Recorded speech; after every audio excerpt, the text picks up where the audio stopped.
Hello, प्यारे बच्चों. How are you all? I hope you all are healthy and doing well. So, students, this is your day second and chapter number 2 in your grammar world. And today we have the use of this and that. So, students, what we have to do and how we have to use this and that, let's learn it with our expert. Hello kids, welcome back to your English classes. So in this English classes, we will start with chapter number 2 of your book. Chapter 1 is already done. ठीक है, जिसमें हमने A and और दा के बारे में पढ़ा. चैप्टर 2 में बेटा हम क्या पढ़ने वाले?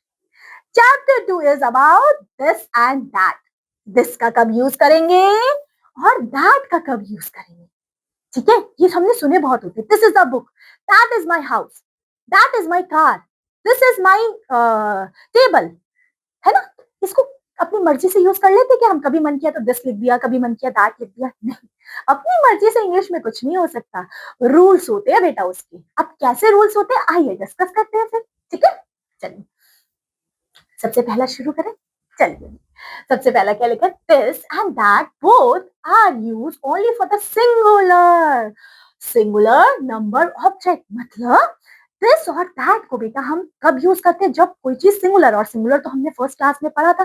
सिंगुलर मतलब कोई चीज एक है. जैसे कि सन एक ही है, अर्थ एक ही है, मून एक ही है.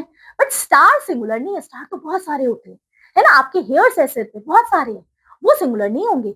जो भी चीज आपके घर में एक है बेटा वो सिंगुलर चीज हो जाती है.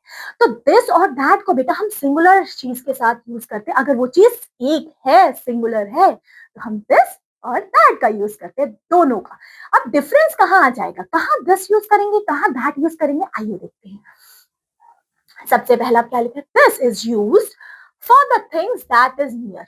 जो चीज आपके पास है. जैसे मैं अभी पढ़ा रही हूँ, मेरे पास क्या है? फोन दिख रहा है मुझे. ठीक है, मेरे पास लाइट्स दिख रही है, पेन दिख रहा है, बोर्ड दिख रहा है. ये सब चीजें मेरे पास में है, नियर है ना. तो जो चीज मेरे पास में है बेटा उसके साथ में दिस लगाऊंगी. क्या लगाऊंगी? THIS, दिस लगाऊंगी. अगर कोई चीज मुझसे दूर चली जाए, कहाँ चली जाए? दूर, तो that is use for the things that is for. Far मतलब कोई चीज दूर है. जैसे अगर मैं यहाँ पे बैठी हूँ, ठीक है, तो मैंने कहा मेरा घर कहाँ है? दूर में है, तो दैट यूज करूंगी. ठीक है, अब मेरी गाड़ी कहाँ है? दूर है ना. तो गाड़ी, घर, पार्क वो सब हमसे दूर है, तो हम दैट यूज करेंगे. और चीजें होनी चाहिए बेटा सिंगुलर. ये चीज ध्यान रख लेना. सिंगुलर मतलब वन. जब चीज एक है तो मैं दिस लगाऊंगी और दैट लगाऊंगी. फर्क कब हो जाएगा? दिस जो चीज मेरे पास है, ठीक है, पास में है, मतलब पास इन सेंस जो मेरे को आसपास, मैं उसको हाथ से पकड़ सकती हूँ, है ना, मेरे इस रूम में है. सो ये सब दिस में आ जाएगी. दैट में जो चीज दूर है मेरे से, जैसे आपका पार्क है, मॉल है, ठीक है, आपका वो कोई खाने की दुकान है, वो सब आपके घर में तो नहीं होगी. आपको जाना पड़ेगा नीचे, दूर जाना पड़ता है ना. सो उसके लिए हम दैट लगाएंगे. That is a shop. Okay, that is a park. Okay, that is a very big park in which every evening we go there and play. Okay, so this और that का बस यही कॉन्सेप्ट है. ठीक है, इसमें कुछ नहीं है, बस सिंगुलर चीज होनी चाहिए. दिस पास के लिए, दैट दूर के लिए. बस अब देखिए यहाँ पे कुछ आपके लिए एग्जाम्पल्स दिए हैं. देखो ये पेन पास में है ना बेटा, तो मैंने क्या लगाया, और एक ही है ये, देख लो एक ही पेन दिख रहा है ये मुझे. यहाँ दो नहीं है, या तीन नहीं है, या चार नहीं है, एक ही है. तो मैंने क्या, दिस इज अ पेन. ये पेन है और ये पेन मेरे पास में है बेटा. जैसे ये मैंने कहा दिस इज अ पेन, मेरे पास में है ये, सो मैं दिस लगाऊंगी. और मेरे पास में एक ही है, तो दिस इज अ पेन. ठीक है, ये एक कलम है. आगे, दैट इज अ बोट. ये एक बोट है. अब दैट क्यों लगा? ये बोट मेरे से दूर है. ऑफकोर्स मेरे घर में या मैं स्कूल में पढ़ रही हूँ तो मेरे बोट तो नहीं होगी ना मेरे आसपास, दूर होगी. That is a boat. ठीक है, वह एक नाव है, वो एक नाव है, दैट इज अ बोट, है ना. आगे, ये बुक पास में है बेटा, एक ही है, तो मैंने लिखा दिस इज अ बुक.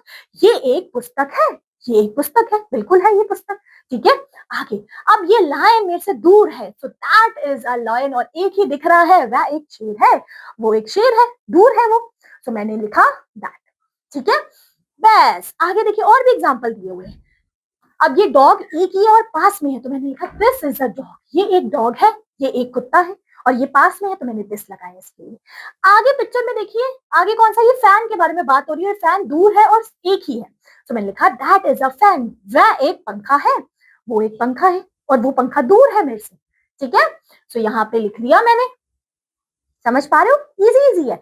अब वर्ड मीनिंग्स में भी बोथ सबको पता है, नाव होती है, बुक सबको पता है, किताब को बोलते हैं, लायन सबको पता है, शेर को बोलते हैं। सो इस चैप्टर में हमने क्या देखा बेटा, ध्यान से सुनिए। हम हमेशा चैप्टर के लास्ट में थोड़ा सा रिवाइज कर लेते हैं ताकि जब आप इसके नीचे क्वेश्चन आंसर दिए ना, या फट फट फट सॉल्व कर लो। दिस और दैट सिंगुलर चीज के लिए यूज होगा, सिंगुलर मतलब एक। दिस यूज होगा जो चीज हमारे पास है बेटा, नियर बाय है, एग्जाम्पल्स हमने बहुत सारे देखे।